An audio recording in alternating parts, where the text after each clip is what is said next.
Kris McClelland is our speaker today. She is the general manager of Escapetown Peoria. She is married. She has 6 children and 5 grandchildren.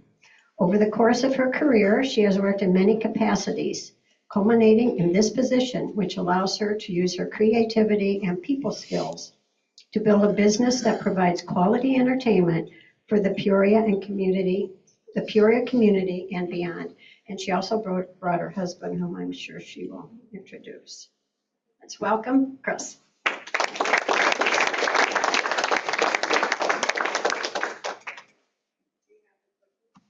It's right there. All right, so thank you very much for having me. I'm really excited to be speaking with you today. I know a lot of people don't even know what an escape room is, so I'm really excited to tell you because I'm just continually amazed at how many people don't know because, you know, I definitely know. Anyway, oh, I forgot I'm clicking. Oh, hang on. Let me Maybe not. share for our Zoomers here. All right, you should be up. So first of all, who am I? This is important. So how do you get from being a person who majored in communications and theater, has worked in many different areas. I've worked, I feel like everything that I learned in college, I've used in some different way. It's amazing. I've worked for Habitat for Humanity. I've worked for a state senator. I taught theater classes. I was a published photographer. So it's like really crazy. And of course had a stint at Caterpillar, but that was definitely the most boring job I ever had. Anyway, but in 2018, I did my first escape room. We went to Branson. It was the most fun I've ever had. We ended up doing all the rest of them in that place, and I was hooked from that moment. And now I've done over 150. It's actually hard to count. I do have an app for that, believe it or not. But I joined Escapetown Peoria in 21, right after the pandemic, because I had some ideas about how they could come out of the pandemic. I'm going to talk a little bit about how COVID affected our business. But I had interest, or I had a foot in the door there even before that, because my daughter was an assistant manager before that. So we have actually been involved pretty much from the ground up. In fact, this is my husband, Greg. I will introduce him. Greg and I and our kids were one of the first people to play the first game at Escapetown Peoria. We were the first paying customers. So it's interesting that I'm here now as the general manager at Escapetown. Oops. So what is an escape room? It is a themed adventure game. It lasts 60 minutes. You are technically locked in. The door is not locked. So people who have claustrophobia don't have to worry about that.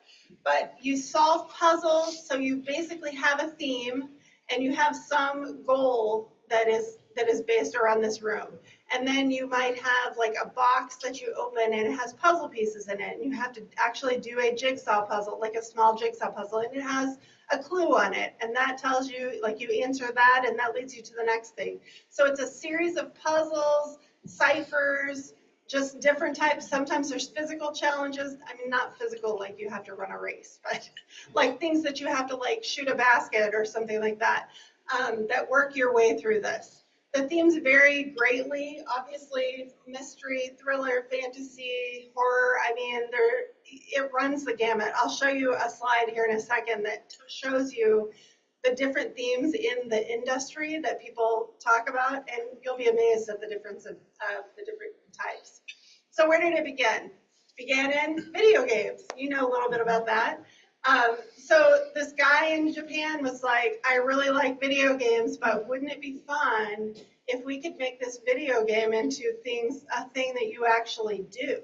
So like there were escape rooms in video games, but this brings that video game concept back to real world, where you're actually literally trying to escape from this, whatever the puzzle or whatever the theme is.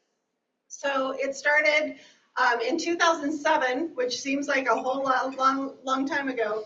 It spread to the United States quickly, went to some major cities, and I've done escape rooms in several of those places, and they're always the best ones. It's like the original ones have evolved and become really, really good. So St. Louis, great place to do escape rooms. Chicago also. But there was a COVID effect. So it started, just like a lot of businesses or a lot of industries, it starts really fast. Then COVID hit and everything was shut down because you can't be, in a public place with other people. And that's the whole basis of this. So at Escapetown, we had, we basically made all of our rooms were private anyway. So if you book a room, say you book Wild West Jailbreak at 1 o'clock, you are the only group in that room.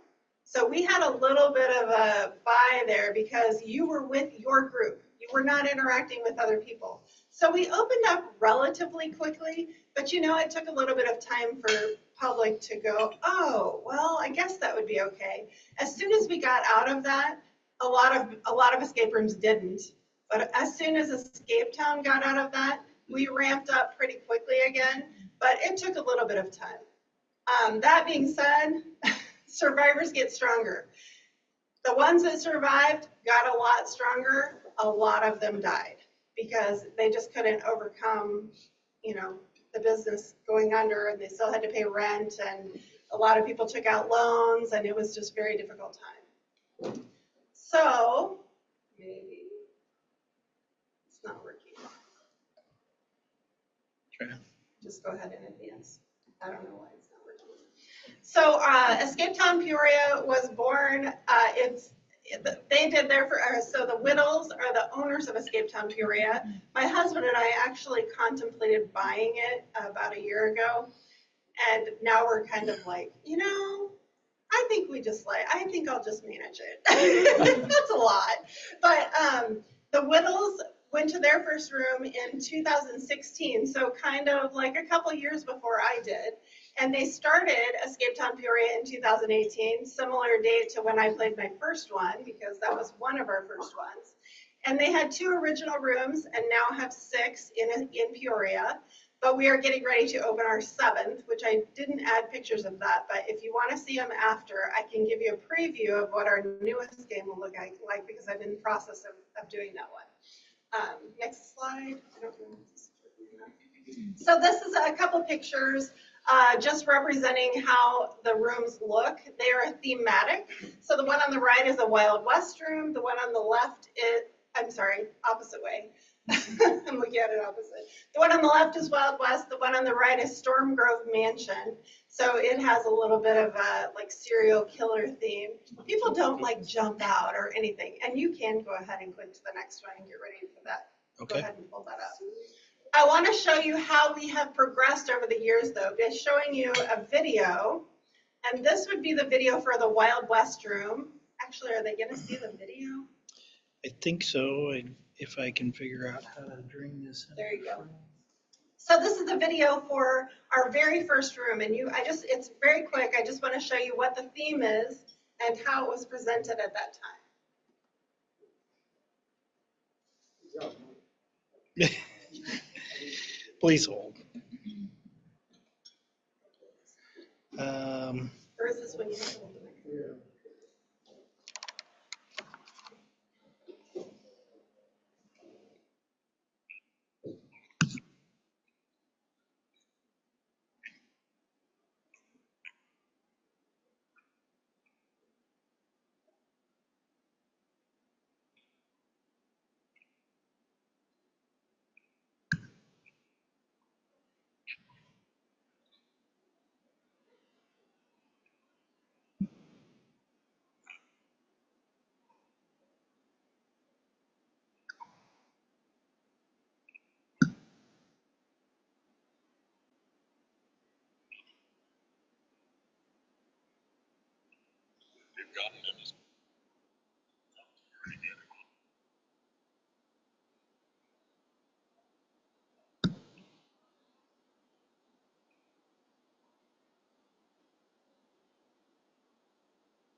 Okay, you can switch back to the PowerPoint.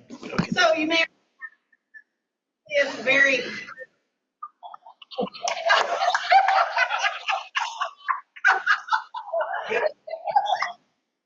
I just said crude and it's talking about stock poop, so I don't know.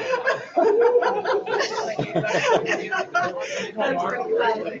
That's great, that's great. So as you can see, I'm glad you didn't see any more of that. But anyway, as you can see, the video that I showed you, it's like a series of still pictures. It's just a voiceover, no big deal. Well, this is our newest escape room that just opened in March. And so you'll see a little, hopefully you can hear this. I think is it going to Oh, is this a video too? Yeah. Okay. I think the mic is.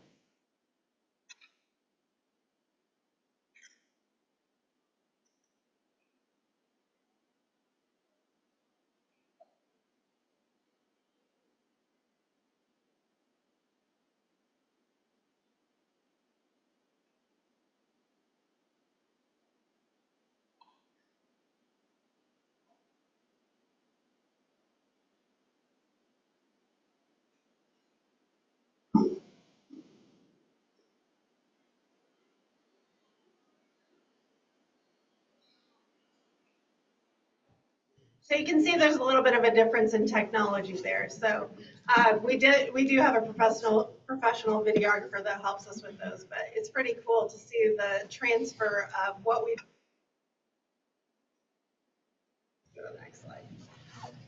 So a lot of people wonder, well, how do these themes get chosen? How are they developed? And there are a lot of things that we look at when we are doing this.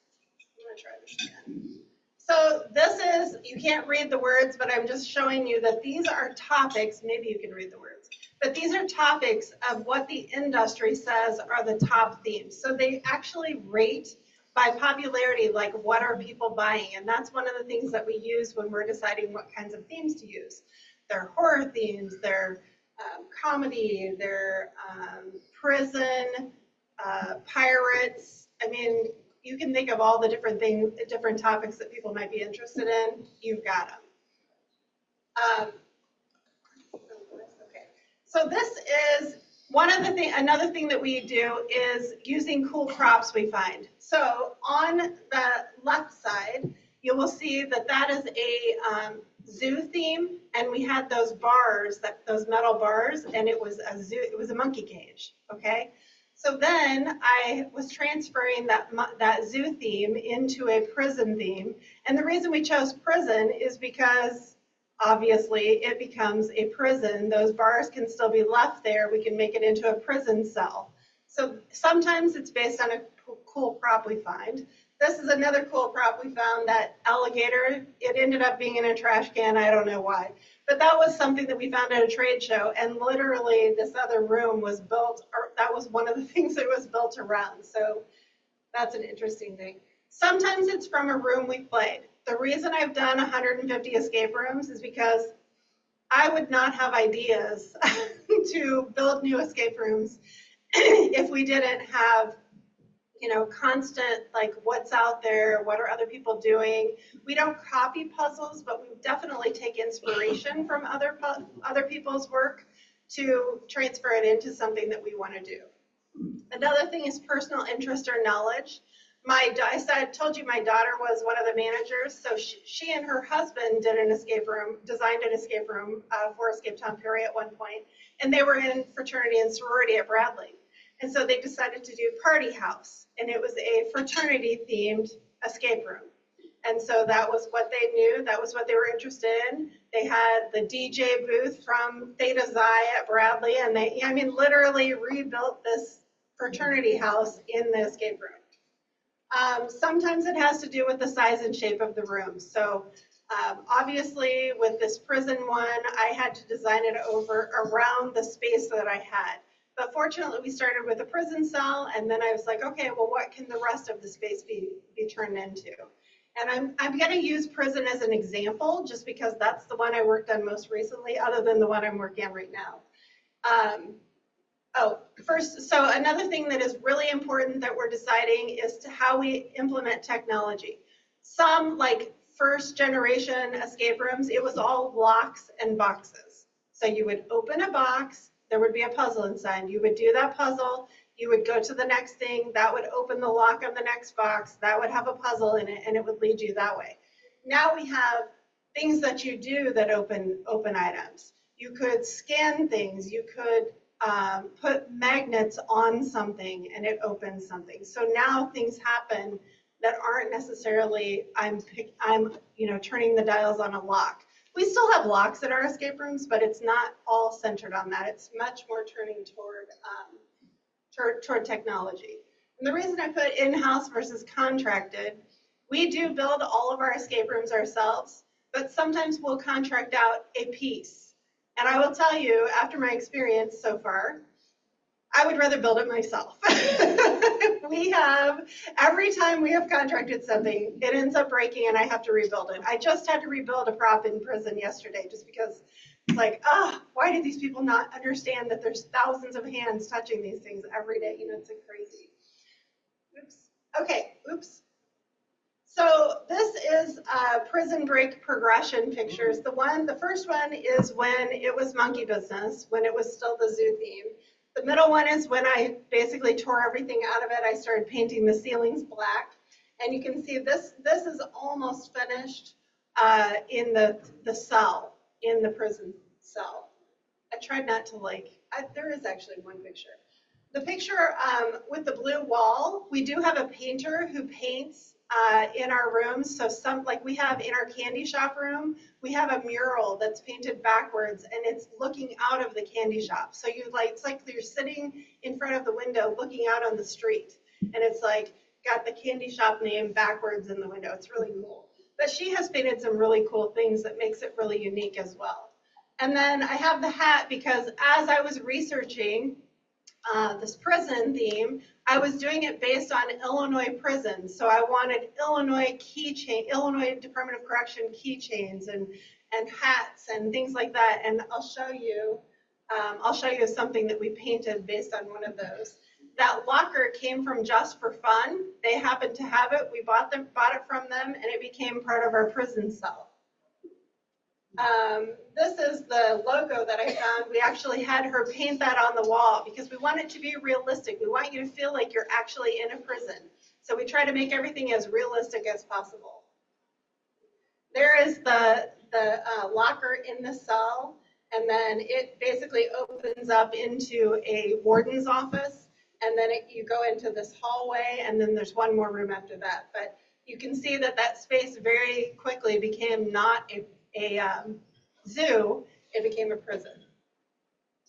And there is our first beta test group in the prison cell. So after you develop an escape room, you have to beta test it because you have no idea how long it will take people, what puzzles they would think are impossible, what ones were really easy. So we have to beta test so that we can fine tune it. So we want it to be the level we want it to be and the time we want it to be. Because at Escapetown Peoria, we want everyone to try to finish. We try to get everyone to get through the rooms because why would you pay money to fail at the room and walk away and go, I wish I'd seen the end of it, So we try. The game masters are trained to try to get people through the room. If they need help, they help. If they don't need help, they just let you play your game. So this is also perfect for team building activities. We have a lot of businesses who use us, who come in, bring their team, put them in the room. Sometimes the boss will even watch and see how the employees interact with one another. Sometimes it's just a fun treat that the employees get to do because they're celebrating something, end of the school year, whatever it is. A lot of Caterpillar groups come, OSF. And it just gives you a perspective that you don't see in the workplace. So I wanted to throw that in there. So a lot of people ask me, well, how do you do it? Give me some hints. How do I do this better? So the first thing I would say is go in ready to have fun. Don't be stressed out about it. It is not a stressful situation. I mean, okay, it can be a stressful situation if you let it be, but just remember that you paid to have fun. So remember that. Everyone contributes and everybody has different talents. some people are really good at finding keys. Other people are really good at solving, puzzles that involve math, or which that's not very common, but sometimes we have a little bits of math. It could be a jigsaw puzzle. It could be, different, but everybody has a different talent. So you will find where your talent is.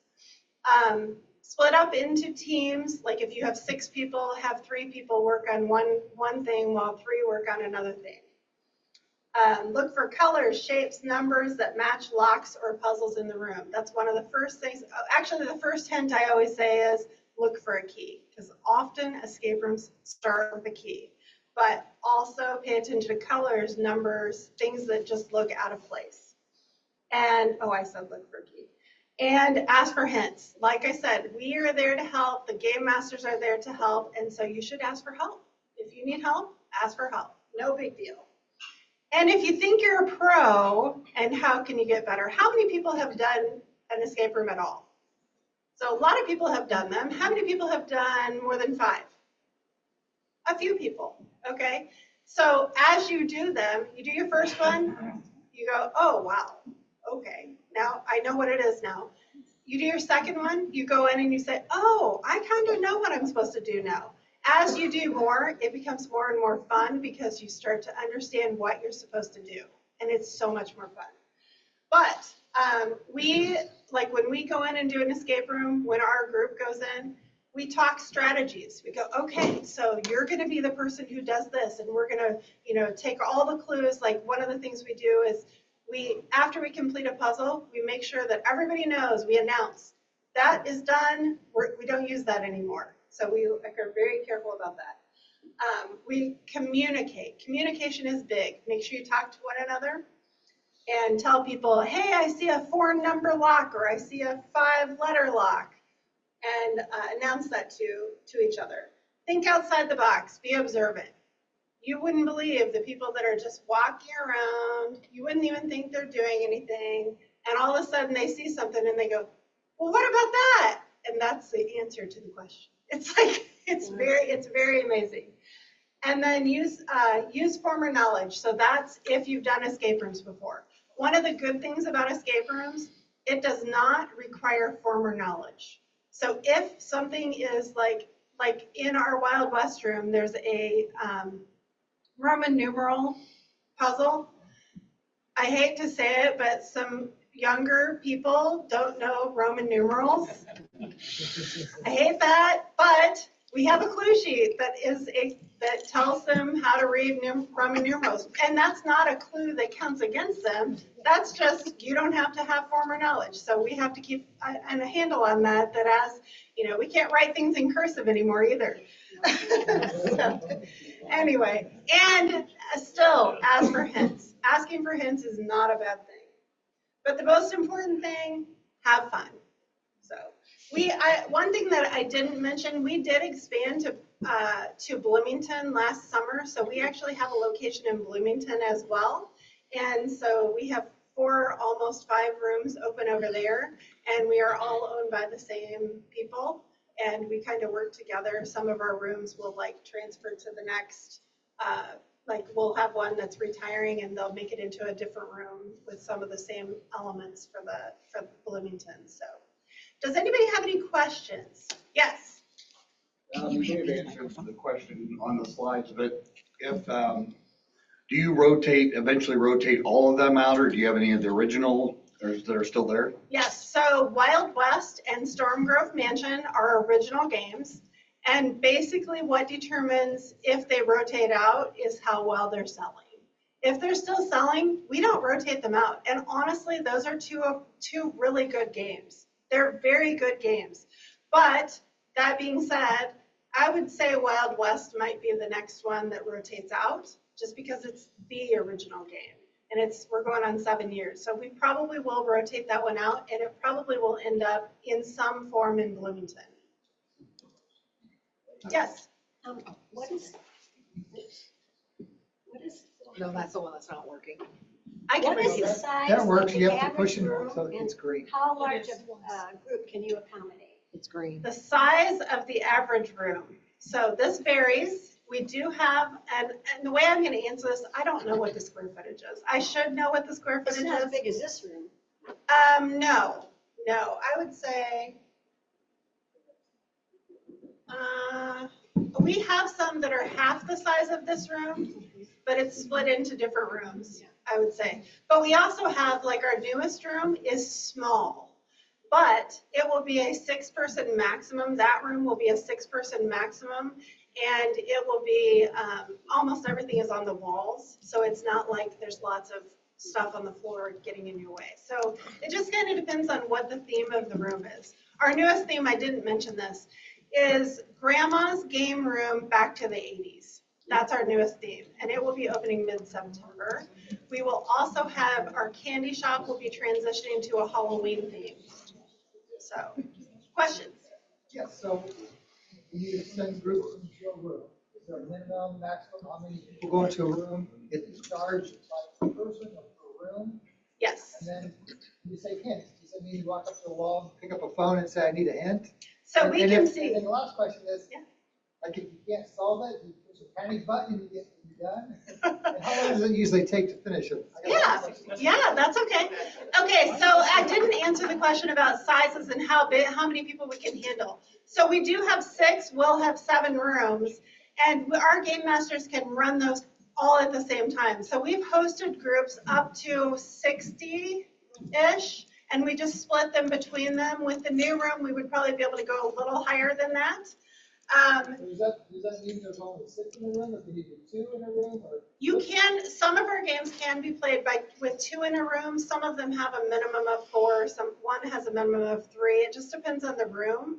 We also, if you have experience doing escape rooms, we can go past that if we feel like you've played enough that we're confident that you can do it. We don't want you to fail. So, but we do split, like if we were to host a corporate group, we just switch all the times to start at the same time, and everybody starts at the same time.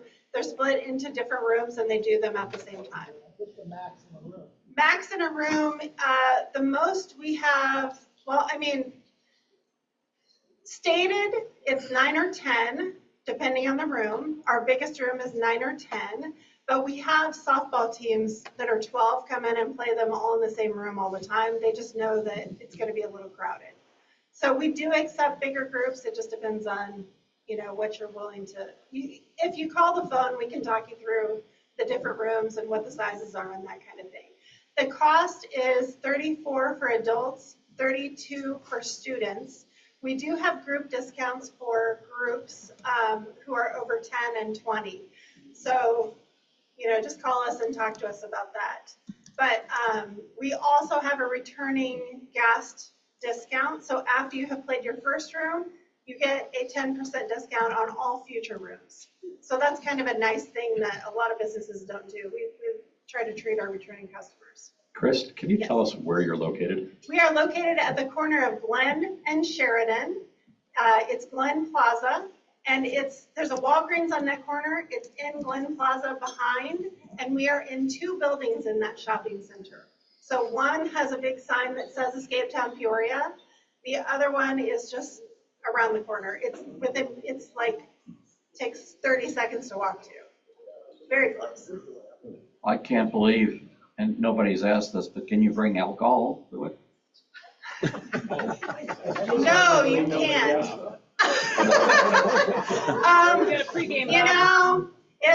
If I would say that is a question that you call us and talk to us about.